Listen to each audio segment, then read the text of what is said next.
Welcome, welcome, welcome. What is up? What is going on? Welcome to this week's episode of Sales Tales. So I was in this house. I am your host. My name is Everett, and a couple of announcements. You'll notice this very snazzy hat that I have on right here. It's quite a snazzy hat. And on it says JB Warranties. And it was given to me by my good friends Tate and Brian over at JB Warranties, and it looks real snazzy and I love them. So when you listen to this, guys, I just want to let you know that I really appreciate the hat. So that being the case, this has been an interesting week because I mentioned it last week on the podcast that I was approached by something very unique. So there's a new show on Netflix called The Program. And if you have seen this show, it is about these behavioral modification schools that were designed for teenagers, and they went through, the most incredible, tragic abuse that you could possibly imagine. I mean, borderline torture. They were completely taking advantage of the teachers they weren't really even teachers. The faculty and the owners of these organizations were hoodwinking.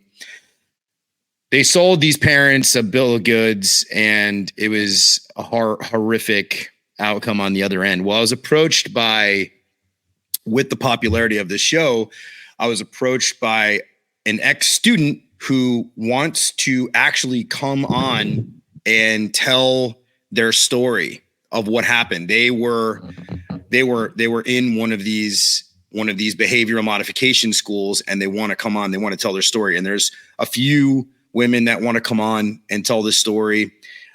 I'm kind of flattered in a way that they want to tell the story on this medium. Pretty neat. And I guess the sales tales aspect of this was, these people were sold a bill of goods. They were sold this behavioral modification from these teachers, from these whatever salespeople that really sold them, a really traumatic experience. So I'm really excited about that. That'll be coming up in the next couple of weeks. As of right now, it's booked for next Thursday. That might move, but I'll keep everybody posted. I'm going to do a pre-post on that. Okay. So that being the case, today we have an individual who I was in this in-home sales sort of group online, and I met the most amazing woman. This woman has spent a tremendous amount of time, 25 plus years in the in-home sales business. And I'm going to bring her on here. Her name is Barb Austin, and she's from Wisconsin. And you're from the same town that Stephen Avery's from, aren't you? Yeah, I grew up there, yes. Crazy. So Barb, yeah, you weren't friends. You didn't know him. No, I used to go to his junkyard though, just because my dad owned a car lot. Wow. So Barb, introduce yourself. Okay. Introduce yourself. Tell the people of the world and who are going to listen to this podcast who you are and why you are on this show. Okay. Well, I've spent, probably 25. You're being nice saying 25 because it's probably been 30 or 35. So sales started in flooring, went to school for interior design, and spent almost 25 years doing flooring in Appleton, Wisconsin. And then after that, I worked at Tundraland, and amazing company, and did Kohler walk-in tub sales and jacuzzi sales, showers, tubs. And then I am now currently at Renewal by Andersen, the best window on the market. So, and I love it. Renewal by Andersen and 25 years in Andersen. flooring sales, right? And you designed like Kohler jacuzzis and bathrooms and whatnot. Kohler walk-in tubs, jacuzzi walk-in tubs, Kohler showers, jacuzzi showers. So I sold a lot of things. Flooring, it was fun. I did a lot of parade homes and designed some beautiful homes for people, and it was fun. I love it. But so tell me about this. You said you grew up on a car lot? My dad owned a used car lot. So I actually started, the funny thing is we were very poor, and which I didn't really realize we were, but I used to actually set up little tables and in the little driveway, and I would actually take rocks and I would go inside and wash the rocks, and then I would put them on the tables and sell them. And so I was very young. I mean, I was probably 6. So, and people probably bought them just because they felt bad for me. And then Girl Scouts. You sold rocks? I sold rocks. The rocks that were on the ground, I would wash them and put them on little tables. And so. Yeah. So I think sales was in my blood. And then I sold Girl Scout cookies because I was a Girl Scout for a long time. And I always had the top sales just because whoever got the top sales, you got a lot of cool stuff. So. Yeah. So you wanted cool stuff. Yeah. I wanted the cool stuff. So. I like cool stuff. But, I grew up in an era where, we'd get up in the morning and not come home till the sun went down. So it was a different era back then. Once the sun started going down, little town, it was very safe. So, we just rode our bikes everywhere, and it was fun. It's a good time growing up, little town. And did you first learn like sales tactics and whatnot? Because you said your dad was a mechanic too. Like, was he a good salesman? Yeah. Yeah. He was a good salesman, mechanic. And my mom was she's in charge of everything. So she's, you just learn. I think it's more taking the sales and being able to just be really, really nice to people and treat them in their home with respect, and treat them how I want to be treated, or my parents, or so if you can combine all of that, I think that's why I do well, because I have my dad's traits of the sales part of it, because he's really good, and from my mom I got the really kind, not that my dad's not nice, but I got the really kind part that you just take care of people, and so I got kind of the best of both of that. So I was able to, I feel that's why I do so well, because I'm able to connect with people and really, because you really have to care about people. You can't go in someone's house and just pretend like you care about people. That's not genuine, and they can sense that. What's your coolest car lot story? Oh gosh, I don't know if there's any cool car lot stories. Well, you were a kid, right? You were a kid. You're wandering around. You're kicking rocks on the, in the parking lot there, trying not to tick off the customers, trying not to, right? Dad's got to sell a car so you guys can eat. Yeah. So, I turned 16. My dad, he's like, okay, I had to pay for my own car. I had a job at Hardee's. That was my job. And he got me a 76 Nova.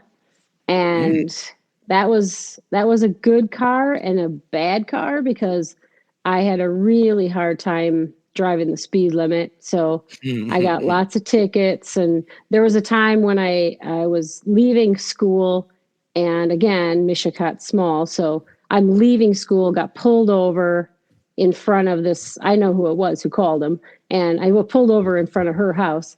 And by the time I got home, my dad already knew that I got pulled over. So that's the kind of town I came from. So you couldn't get away with anything. Even that was. So you got pulled over by a cop. You got pulled over by a cop in Wisconsin, And the cop Wisconsin. actually just called your dad and said, Oh, "Hey, not the cop. It was a woman in the house. It was the woman saw you speeding by, and she's like, your daughter Barb is speeding down the block here." She saw me sitting out front of her house getting pulled over. So she called my dad, and she called my dad and told my dad she saw me pulled over. So yeah, you can't get away with anything. That's funny. Small town stuff. So when did you get into, or how did you get into, like, you know, in-home sales, right? Kitchen table, sitting at the kitchen table. Then I moved to Appleton for interior design for school. And during that, in school, you had to have internships. So I interned at a couple different flooring stores, and then I was at Mako's, which is a real popular, really good store here in Appleton, Green Bay area, and love the family. Are you a Packers fan? Can I plead the fifth? No, I'm not really. I'm not a football fan. Oh, okay. I'm not. I don't.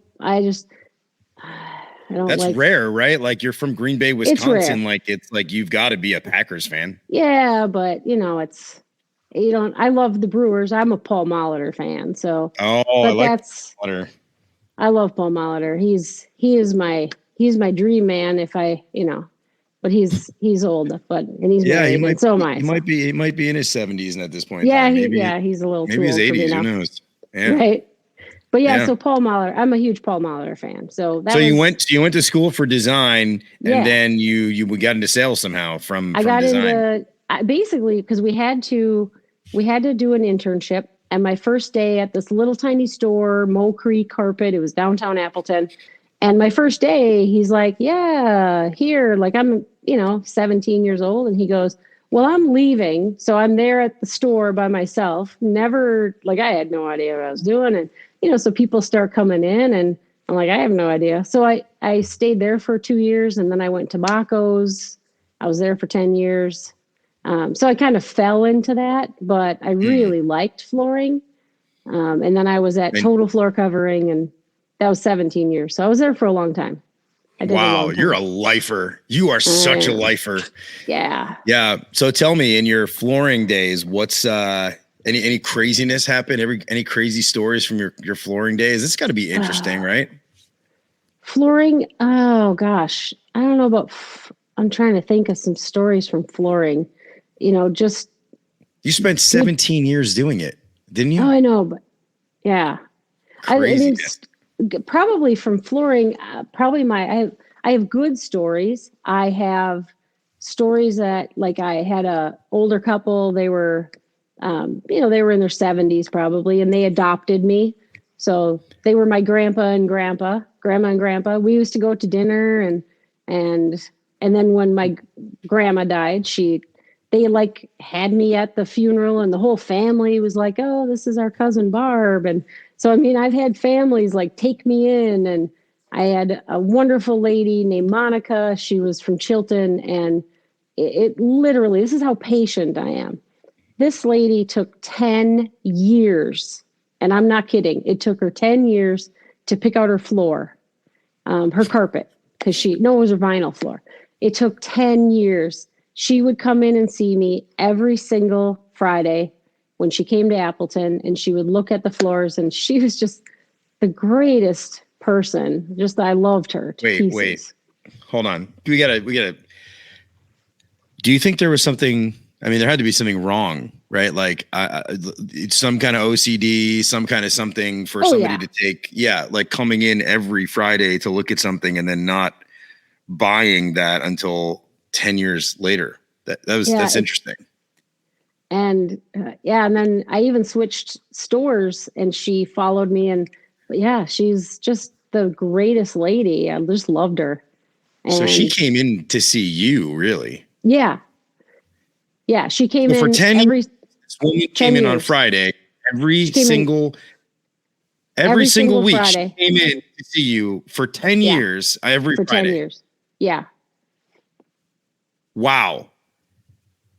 Yep. She was you just build relationships with people. That's the thing. Even when I was in flooring though, it took a long time sometimes for people to decide because, Yeah, when you're like a building, month or two. Not yeah. like, yeah. Oh yeah, 10 years. Yeah. So she passed away this last year, which I'm sad, but she and I, I gave her a hard time until she was gone, that it took her 10 years, but she was just the nicest lady I had ever met. Wow. A decade. Am I the only one that finds this to be, am I the only one that finds that to be so crazy? Like, I mean, in a good, kind of bad, kind of weird way? In a good way. It's like I mean, crazy. It's like, wow. Yeah. It's like I said, it's really, sales is about really building relationships. And, if you build a good relationship with a customer, when I left flooring, I had people texting me and they're like, well, now what am I going to do? We've been buying from you for 20 years. Now, what am I going to do? Because now you're leaving the industry. And I was probably one of the best that, wouldn't say the best, but I was in the whole Appleton area. Everybody knew who I was. You're the guy. Like, everybody, like, hey, you got to go to my guy. Yeah. Barb's my guy. And I knew everybody too, because they're like, hey, we need concrete poured. Who do we call? Call Barb. She knows somebody. Or, I got to get a roof done. Who should we call? Or do you know Barb? Do you know an electrician? Like, sure, I got one in my phone. I'll get him out there for you. I mean, people would call me and they wanted to know, who everybody, to use. And like I said, I have lists of names of, people, contractors. I'd be in someone's house doing a shower, and she needed a contractor to come and help her with her basement. So I'm standing in her house. I called up my friend Steve and I said, hey, I need someone to come over here and finish off this lady's basement for her. Okay, I'll come there next week. So it's true service. When did you leave the flooring industry, and what did you go into? Did you immediately go into windows and doors? No, I went to Tundraland, which is, I don't know if you heard of Tundraland. Brian got me. Oh yeah. Brian. You went to go sell cars. Nope. I went to sell tubs, showers. Tubs. Yeah. I actually never sold cars. You did when you were a little kid. You didn't know this, but you inspired your father to sell more cars, and by osmosis, you sold cars. Oh, okay. That's probably true. My dad owned a company growing up. Anybody that's talked to me, my dad had he would take me along when I was like 14. He wasn't like a kid dad. He was like a teenage dad. You know what I mean? Like, it was like, and he'd be like, he was from, he was kind of like hard-nosed guy from Brooklyn, and he'd be like, hey, get in the truck. We're going to take sales calls this weekend. And I'd go in with him, and like at 14, like, he'd teach me how to cold call. He'd teach me how to he'd teach me how to make relationships with people. He'd teach me how to talk to people. He'd teach me how to, just knock on doors, just say, hey, can I help you? Can I, let me show you what I've got. And that's how he established the whole business that way. And he did really, really well just by being their guy. And sure, I learned so much. He gave me like the core, the foundation, and I'm successful today because of that foundation. So I totally understand that. When you said to me, when we were talking, figuring out you coming on this podcast, you said, it's like in my blood, it's like in my DNA. Oh, yeah. And I think listen, it's a learned skill. You have to learn the art of sales, but it most definitely lives inside of you. If you start at such an early age of learning how to serve people and do right by them. I think that unfortunately sales gets a bad rap in a lot of ways, but the people like you and I who are doing the right thing every single day and serving people every single day. I mean, this is, like you said, like salt of the earth kind of stuff. So, right. But so go ahead. So you went to go sell tubs. So yeah, I left Total Floor. I was working at Total Floor Covering, that was a great place too. I loved it. And I went to work I actually was leaving, kind of a crazy story. Wasn't planning on leaving. You know how it is sometimes when you're in sales, there's certain, when you're working inside an office area, there's people that you might work with that, might not be as on the up and up. I had somebody who was stealing customers from me. Let's just put it that way. So I was like, you know what, screw this. I'm gonna go, and I was doing cold calling, and so because we had to find our own customers. We didn't advertise a lot, so I was really good at networking. I was amazing at networking.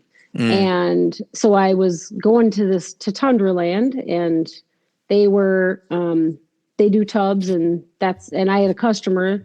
They're like, hey, you need to go there and talk to them about, selling them floors, because they don't do floors. So I went there. I didn't know who the owner, I didn't know anything about him. I was Brian Gottlieb, which if you don't know Brian, you need to know Brian. He's awesome. He was walking out. I was walking in, and I didn't know who he was because I didn't really research the company. I just went there, and I walked in, and I said, oh, you work here? And he said, yeah, I'm the owner. And I said, well, I want to talk to you about selling flooring to you. And he's like, well, here's my card. And I went back to my office, and I sat down, looked him up, because I probably should have done that before I went there. and I saw something about, how, like they're hiring salespeople, designers.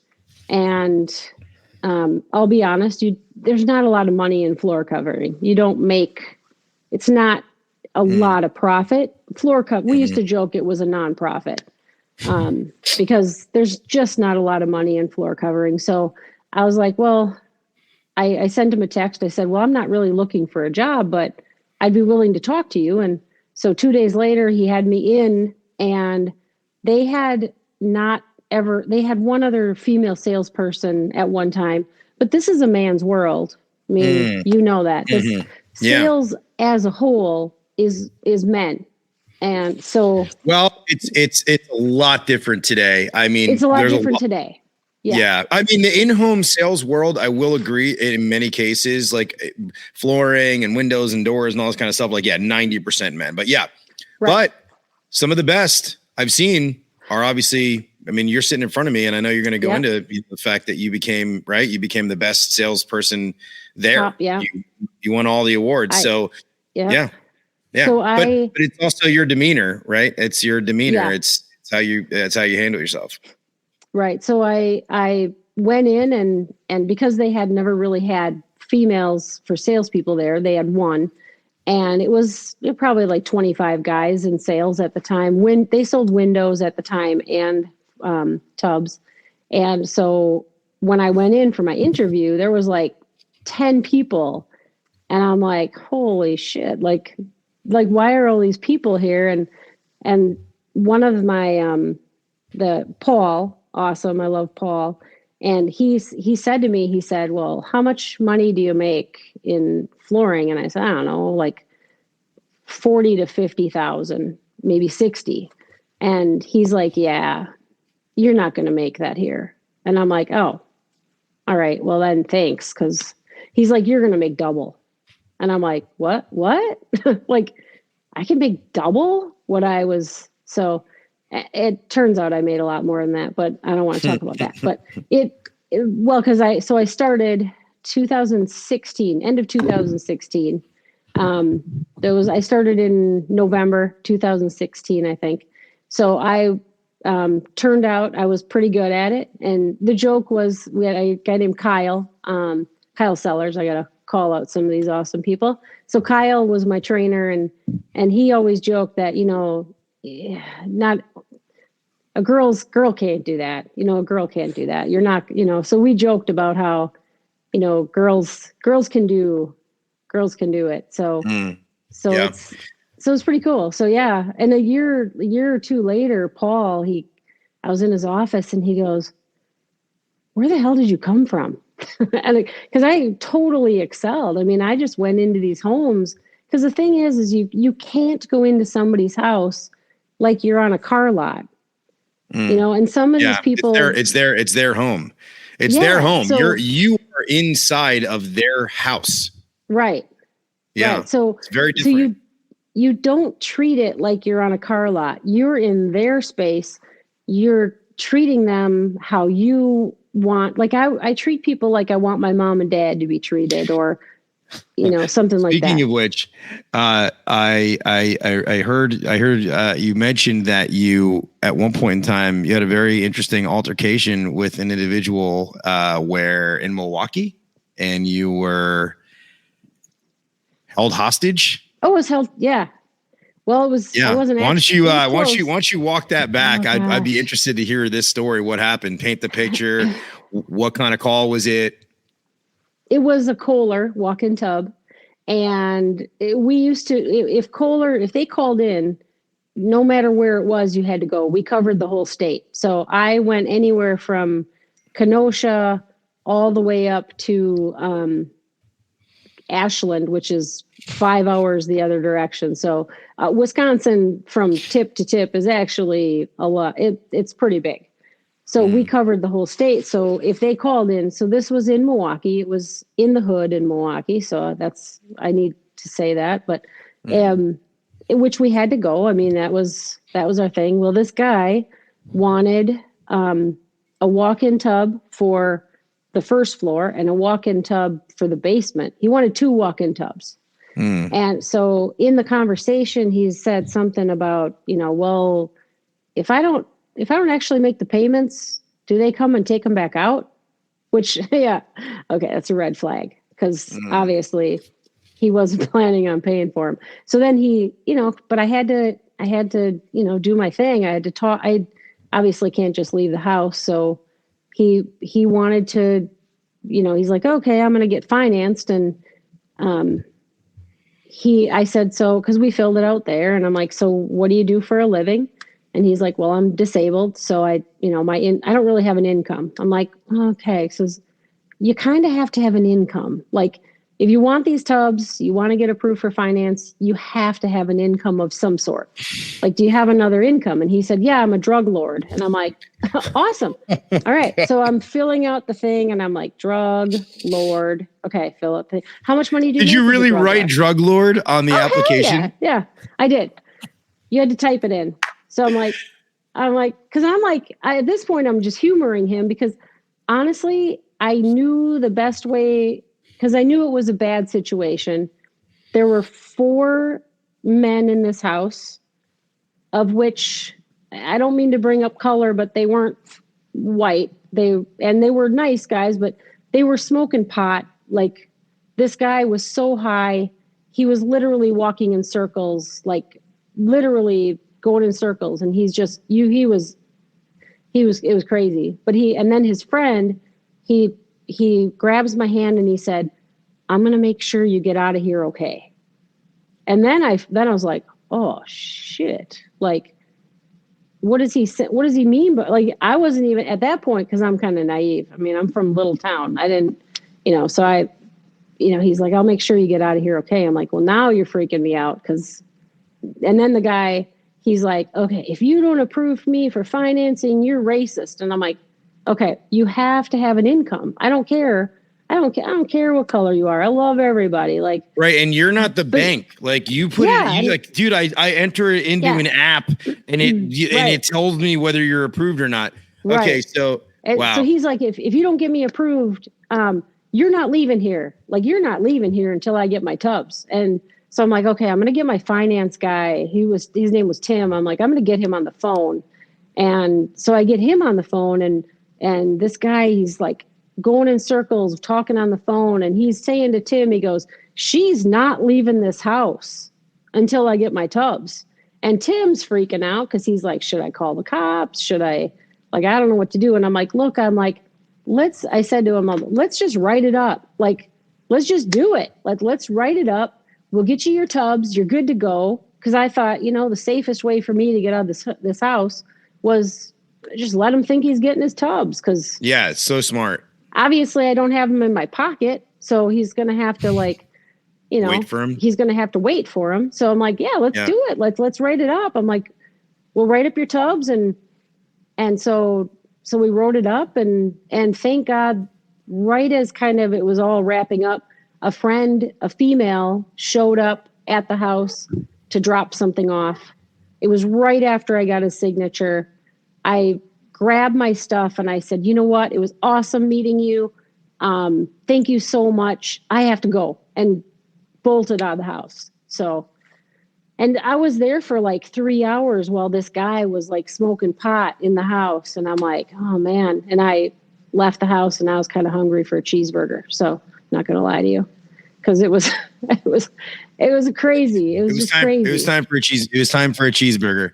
Wait, okay. Yeah. So that's nuts. And I mean, you must have been so scared. Were you scared? Were you like really scared, like fearful? Honestly, no. I didn't realize I could have been in a bad situation until I was out of the house, because then I was like, okay, that could have ended really bad, but I knew I had to keep him calm. I had to let him think he was getting his tubs, and if I let him think he was getting them, I knew he was going to let me leave because he thought he was going to get tubs. Yeah, so, that was so smart of you to do that, because otherwise, I mean, who knows what would have happened. Now, was he like irrational in some sort? Like, he was obviously irrational, but like, was he somewhat mentally unstable, or what do you think? Like, he was just a violent guy? Probably mentally unstable. He seemed a little bit, yeah. But like I said, there was a couple other people in the house, and I knew the one person that was there was, kind of like, okay, I'll make sure you're okay. And I don't carry anything on me. I don't have mace. I don't carry anything. I'm not going to carry a gun. I know salespeople who do. I don't. Yeah, I know salespeople that do too. Yeah, I mean, I have my concealed carry. I honestly, I don't know if I could ever shoot someone. So no. I don't really carry it, but yeah. So it's like irrelevant. Like, I'm not going to shoot anybody. Yeah, so, hey, so you had mentioned that's a crazy story. You had mentioned that you had something, I don't remember what it was specifically, but you said you there's something heartwarming that happened to you, and I don't remember what it was, but you had mentioned something and you were like, yeah, this story was so heartwarming. And I was trying to think about it. Do you remember what we were trying to say, what we were talking about? There I've had so many. There's a man named George. I can say his name now. He's passed away. George Vale. He was from Arizona. So while I was at Tundraland, George, they sent me to Arizona when they opened up a location in Arizona. And I met George in Arizona. Amazing, amazing man. He was in a wheelchair. He was a ex-Marine. He was over in Germany when they took the wall down. I don't remember. He was protecting the wall. It was before they took it down. But anyway, so just a great guy, but he was in a wheelchair and he couldn't get through his doors because his wheelchair was too wide and he couldn't physically get through his doors to get to the other room. And all of his doors had big, huge, like chunks taken out because he was trying to get through the doors. And so while I was there, I took, I'm like, do you got a putty knife? Like, you got a hammer and a putty knife? And he's like, sure. And I'm like, okay, so this is what's going to happen. I'm going to take all this trim off your door. Like on the door, there's like an extra piece of trim. Yeah. I know. I know exactly what you're talking about. Yeah. Like a stop. I don't know. I don't sell doors. I sell windows. So whatever that piece of trim is, there's a stop in the door. It's probably half inch on each side. So half inch on each side. So took them off. I took all of his stops off all of his doors so he could get through his doors because he physically couldn't get through his doors. And so George, just a great guy. He ended up. So what we did as a company, Tundraland does Baths for the Brave every year. And so we gave him a free shower. And oh, that's great. Yeah. So George, the deal was he found out he was getting it. And George had this massive collection of eagles and plates and all this stuff that's all he had. He didn't have family. He only had this stuff. And George was like, Barb, you're coming out here. So they had to fly me out to, my husband and I flew out to Arizona, and we moved all of George's stuff because he would not let anyone touch it. So I went out to Arizona, and that was, oh gosh, that was right before COVID. And so that was like 2019, right? I have a question, and I don't know why this is important to me, but like in his house, like, so like when he was trying to get like through the hallways and stuff like that, were the narrow hallways and like then you like hard to turn like into the, like, was it like a setup like that? I don't know why this is important to me in my head. No, he didn't have a lot of hallways. It was a condo, and it was basically a kitchen, open living room, and then he had a bathroom, and then there was all a bedroom. The doors. Yeah, but all those doors had those things on there. Yeah. Yeah, I think there were 3 or 4 doorways that he just couldn't get through. So I took all that from off. This was also with Tundraland with the kitchens and baths. That was with Tundraland. Yeah. And then, so now you're at Renewal by Anderson and you do windows. Now this is a different model, and I'll just speak to those people that don't really understand. Like, so like in general in in-home sales, like Renewal by Anderson's like the, very, very popular company. They have, I mean, there's tons of reps all over the place. They have tons of companies in every single market. And you're going to see, I mean, it's like walking into a Walmart, right? You're going to have every walk of life is going to come through the door and get quotes on their, their window. So I'm sure you've got some fun ones here. Let's hear, let me hear this. What is tell me, give me like a comedic one. What's sort of like the funniest happenstance story that you've run into in a house, especially because when you're out there, you're measuring the windows, you're sitting down, it's a premium, right? They're talking about spending all sorts of money because it's obviously not some rinky-dink company. It's got warranties and guarantees and all this kind of stuff. So I'd be interested to see what kind of tales you got there. To be honest, it wasn't that long ago I recently switched. I was at Tundraland for almost 8 years, and I've only been here. I've only been here for 3 months. So I started. So go back then. Go back to Tundra. Go back to it. What are some of the more comedic circumstances that you found yourself in? Well, probably the funniest. I mean, it's funny, but not funny. Was it's funny that all of them are Kohler walk-in tub. I sold a gentleman in Kenosha a walk-in tub, and he only had his underwear on. He did have a t-shirt. He had a t-shirt and underwear, tighty whitey underwear. And, so when he first opened the door, it was like, oh, hey, like, oh my gosh, like, did you forget I was coming? And he's like, no, I didn't know, come in. And I'm like, okay. Oh my God. So, so we're sitting at his table, and he was sitting so that like I could see his whole body. Like, it wasn't like he was behind the table. He was sitting, and it wasn't like he was doing anything. It wasn't perverted kind of thing. He was just a nice old guy, and he just come on. Don't, that sounds a little, come on. It's a little, a stranger walks into your house and you decide that you're not going to put a pair of pants on. Come on. He didn't put pants on. And I said, it wasn't. And then you're calling him a nice guy. I mean, he knew you were there. You're obviously a female. He doesn't put his pants on. Didn't put his pants on. I mean, there's a problem there. You don't see a problem there, Barb? There's no problem, Barb? I didn't look at it like that, to be honest with you. I mean, come on, I don't Barb, know what. Come on. I sold him a tub. I don't know. I'm there to sell him something. I'm not, I mean, I've heard stories from other salespeople of stuff, but he was, like I said, these people with walk-in tubs, they're in their 70s and 80s. Like, it's not like, okay. This wasn't like a middle-aged guy. This is like an old, okay. So he probably didn't even know he had pants. He didn't even know he had pants anyway. He didn't actually know he had. He might not have even known. I thought when I went out to get my kit, like to bring in, I thought maybe he'd take that opportunity to put some pants on. And I came back in and like, oh, he's still in his underwear. But, I'm sitting there the whole time and I'm just looking to myself. And in my head, I'm just like, okay, don't look down. Like, don't look down. Just don't look. No matter what happens, don't look down.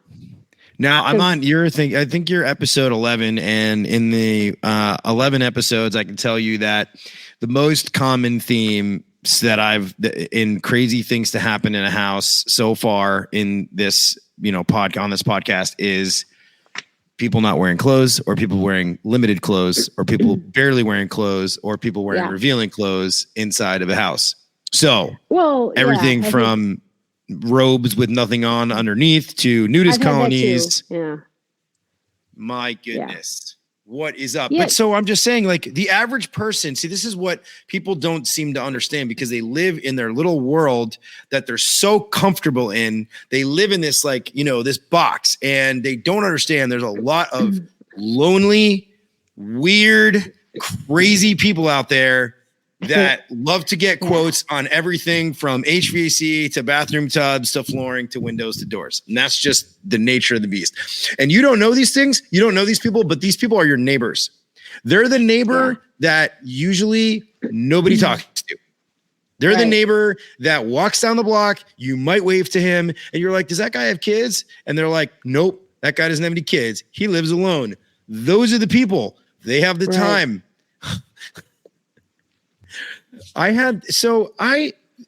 You reminded me of something before. There was this guy. This is a little bit of a story, Barb.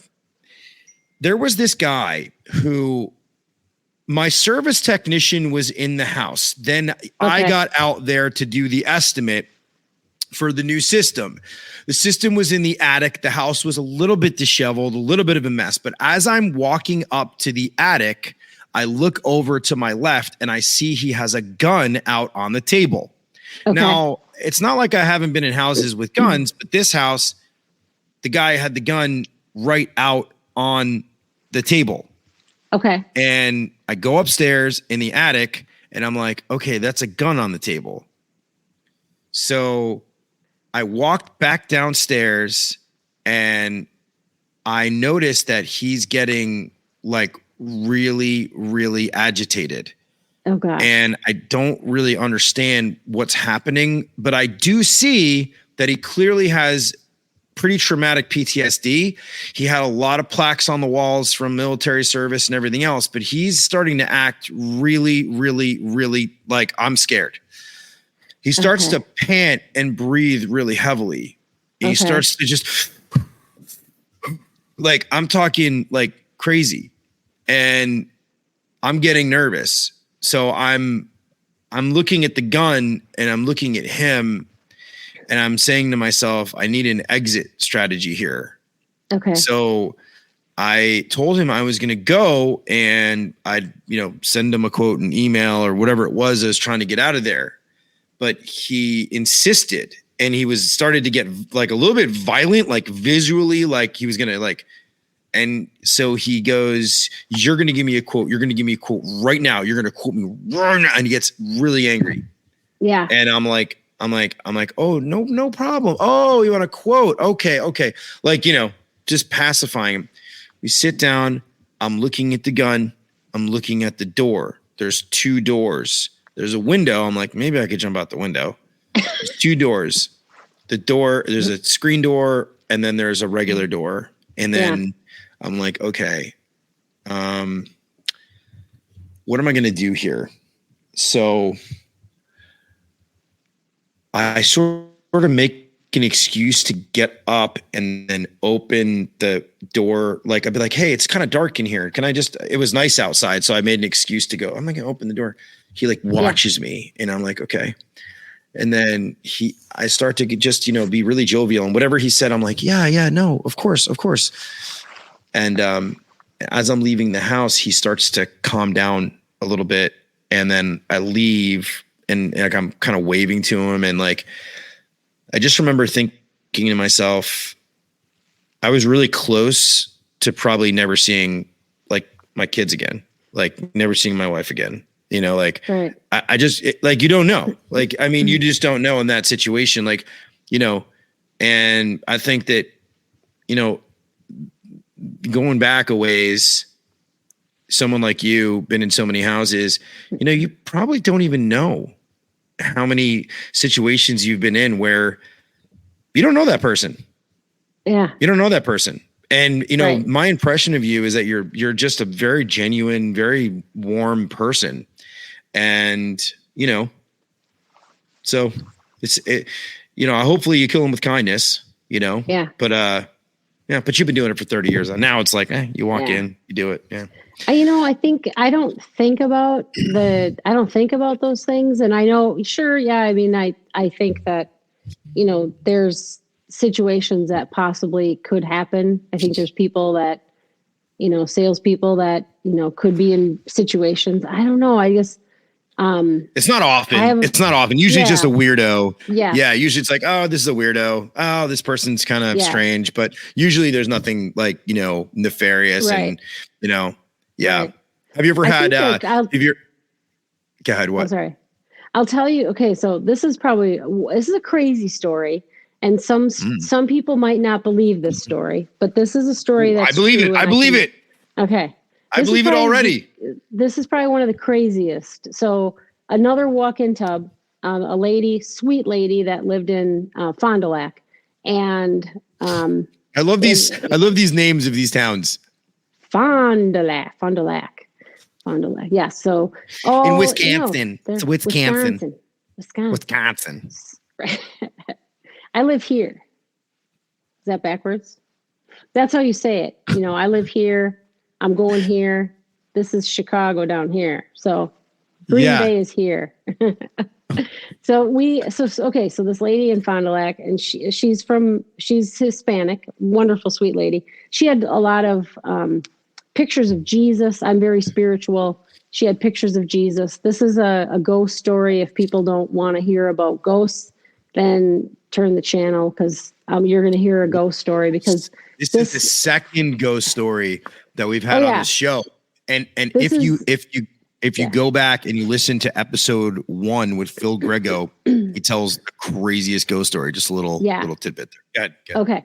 So we put in a walk-in tub for this lady. It's a house there in Fond du Lac, because I want to say that word again. So anyway, she just has a crawl space, but she had pictures of Jesus all over her house. Mary, Jesus, they're very spiritual, and so am I. And so I took a couple pictures, because we had to take pictures in the homes, and I get an orb, and I showed her. I said, "Wow, that's cool. There's an orb right by Jesus in this picture." And so we got to talking about spirits and ghosts. And yeah, some people don't believe in them. That's fine, whatever they want to believe in. But I know there are spirits. It's not ghosts, they're spirits. There's spirits everywhere. And if, I have there's people who don't believe in that. It's, sacrilegious, whatever. But anyway, so this lady gets her walk-in tub installed, and the installers forget to put the panel on the back of the tub. And I think the spirits were pissed. So she was seeing shadow people. I get a phone call from her, like 7 or 8 o'clock at night on a Saturday night. And my husband is very spiritual. He actually has spirits communicating with him, because we're both very spiritual. And my husband has a neat gift of a spiritual gift.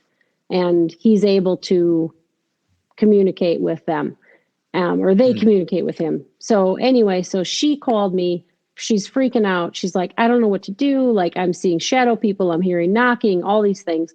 We run down to her house, and the same thing. There were, we experienced, I'm standing in this lady's house, and there's probably 4 of us, maybe 5 of us in the house.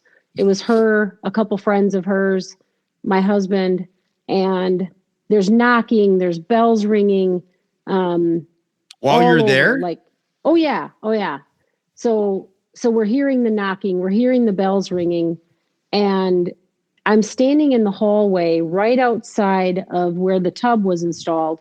And I'm just standing there, and And all of a sudden, I'm standing there with my hands down, and all of a sudden, my hands just went up like that without me doing it. I was not, the energy in that house was just so high of energy in this house. There was definitely some spirits, and they were not happy. And I don't fear any of that stuff because God protects, he's protecting me. So I'm not worried about it. So anyway, so they didn't put the backing on it. My husband found the back of it's like the access panel. So he found the access panel. We put the access panel back on. It just like that, they're gone. So it was crazy. And what? I called her. Yeah. They were not happy that the light was coming. So the light was getting down. So she hadn't, I talked to her. Did I miss something here? No. So the panel goes back on the tub, the tub, the right? access panel behind the access panel and behind the tub. So it's in the wall. It's correct. It was in the closet. So we put the access panel back on, and they were happy because they were in the dark. They don't like the light. They don't like light. They want the darkness. I talked to her like a month later, and she's like, nope. She's still like, she's very religious. She believes, there's positive energy, there's negative energy. And so that negative energy, they were, they're good now. Go back to where they came from. Huh. But that was a crazy story. It is. If you experience that, that's absolutely nuts. I mean, you can't make this stuff up, and I would never, that's the one thing. You don't lie to customers. You don't make things up. That's crazy. And, like I said, and I truly believe, this is one thing I'll tell you. And I know a lot of people, I truly believe that I was given a gift from God for sales. I just believe that I was given a gift, and there's times like I won. Here's one of my trophies, Lombardi. It's an actual That's Lombardi trophy. So this was 2018. So I think I have 7 trophies this is all Tundraland, top sales. Every year I was there, and and that when I get up, I'm humble about it. Like, you got to stay humble. You can't, there's guys I've been on teams that they're so cocky, and, they get up there and, oh, I'm the best and I'm this and no, I mean, you're sure, you can teach people sales, and you can teach them the sales, the model, you can teach them the tactics, you can teach them overcoming objections. But if you just treat people with just kindness and, just genuine caring of, hey, I'm just here to help you. Like, I just want to help you get what you need and do it in the most genuine way that I can do it. And I truly believe if you do that, you're going to succeed. And again, I'm not knocking anyone who teaches sales training, because that's, sales training is great, but I truly believe I have a gift, and that's, and I don't, like I said, I stay very humble about it. I just know that's God has me in these homes for a reason. There's people, I'm in their house. I go in someone's house. Just last week, I was in a guy's house, and I knew he wasn't going to buy, but his wife just died, like, I don't know, 2 weeks ago or a month ago or something. And we just sat and talked about her. And, he actually texted me after, and he's like, I'm really sorry I'm not doing this project. And I said, you know what? Maybe that's not why I was at your house. I was, we just talked about sometimes you're there for another reason. And sometimes if I can't help them, sometimes there's another reason I might be there. And that might not make sense to some people. But I think if you're driven by faith, it does. To me, it makes sense. Yes, I think faith might have something to do with it, but I actually think that you're onto something there too. And I think that this is a really important lesson. And this forum was not for business building or self-improvement or anything like that. This is just to tell war stories. That's what this whole platform was for. Right. And I'm glad that you shared this because I don't think we talk about it enough, but your story, what you just told, okay, about how you believe that you were kind of put here for a reason and you've been in front of, well, let's figure this out, right? You've run 500 sales calls a year for 30 years, right? That's insane. I mean, that's an insane amount of calls. Right. I mean, you're talking about 15,000 people, right? So right. And that's not people, that's actually 15,000. So I think how I would summarize what you just said, I'd say, when you're driven by a purpose, it's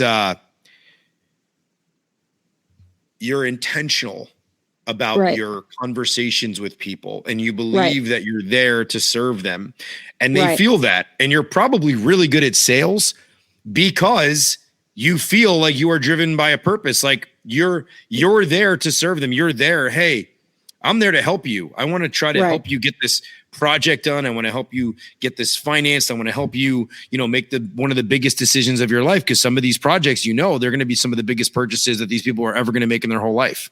Oh yeah. So I'm with you. I agree with you. And I don't think enough salespeople even look at it that way, because a lot of salespeople, and I know some amazing salespeople, but if you don't have a strong faith like I have, they might not understand it, but I don't think it necessarily has to do with faith too. And my last guest had said something about this too. And I think it's good that you have the faith and it's good that you influence people in a positive way. And I think that it's our job. Like I'm also, faith's very important to me. I'm not very open about it, but faith's important to me anyway. The whole point is, I think that when people see that without you being pushy, without you being, and you're directed by intentionality, I think that comes through in the wash. And I think you could be a very, very successful, anything that you do could be successful because there's, I think that grace is involved, but all that aside, I'm really happy that you shared that. And I'm glad that there's people out there that, you would make our industry or the sales industry shine in a better light, knowing that somebody like you has been doing it for as long as you have. And I'm happy that you came on here today. And so Barb, as we wind down, I would like to pose a question that I asked for every single guest on the show. Okay. What is the single most poignant sales call that you have ran? Okay. That was the one that lingered with you the most, the one that stayed with you, the one that you carry with you wherever you go, some maybe life lesson. It would have to be probably George from Arizona. I think I'll think of him the rest of my life. I mean, he's just such a genuine, and the guy was a cranky. I mean, I'm talking, he was cranky. Like he didn't. Why though? Why? So I understand, like, you helped him get through his doors and it's very heartwarming the way that you worked with him, but why did he move you so much? I think, sorry, I have a itch on my, just because I think he was so angry at the world and he was so, I could tell, like he didn't have any family. He didn't have anybody. And he was a very angry man, I could tell, but he and I just connected so well. And to be able to connect with somebody like him that I knew he didn't have anybody else. And I would even call and text him even a year later. I found out that he passed away. Because I'm in Wisconsin and he's in Arizona, so it's not like, he's close, but specifically, like okay, so he was lonely, he was alone, he didn't have anybody, but specifically, what was it that has affected you so much? Probably because I could take somebody like George, who is so hard, and soften him up. Does that make sense? Because he was transformation. Yeah. Yeah. He was tough. He was angry. He was bitter. He was just angry at the world. And for he and I to connect and, share a bond. And when he was getting his bathroom done, he said, I'm not going to Barb has to be here. She has to be here or I'm not doing it. You changed his life. And then do you think, and I think that some of this also has to do with the fact that he's passed away now. Right. Like he had a moment before he died where that angry, cranky person kind of dissipated and you were the motivating factor. You were the factor in softening his heart. I hope so. I mean, I hope that, hope someday I see him in heaven and I hope that I changed him to know because of his anger and because of how he was, I'm sure he didn't have a lot of people that even talked to him, because when you have that kind of anger, you kind of turn people off, and, to be able to reach him and maybe soften him a little bit, and hopefully that helped him. It helped him realize that not everybody is bad. I mean, I was able to connect to him, and I don't know, that's probably the one that will be with me forever is George. And Monica. I love Monica too. She was a sweetheart. Well, this has been really wonderful, Barb. I want to thank you so much for coming on and for sharing some heartfelt stories and your life. Really, you shared a lot about your life. Really, thank you so much. Why don't you tell everybody if I don't know if you want to plug your company, you want to have, if you want to reach you. If not, then you don't have to. Yeah. Well, I'm at Renewal by Andersen. We're Greater Wisconsin, and so we cover, the most part of Wisconsin, Green Bay, Appleton, all the way up north. But it is a great company. I love me. One thing I will say too is when I sell something, because when I came here, I told Brian, I love Brian. He's my manager, owner now of Renewal by Andersen. And he was my manager at Tundraland. So he and I had known each other years, but if I'm going to sell something, I'm going to sell the best. I won't sell a low end product. When I sold flooring, I sold the best. I won't sell junk. I won't sell low quality, $1 a square foot laminate. If you want that, go to Menards.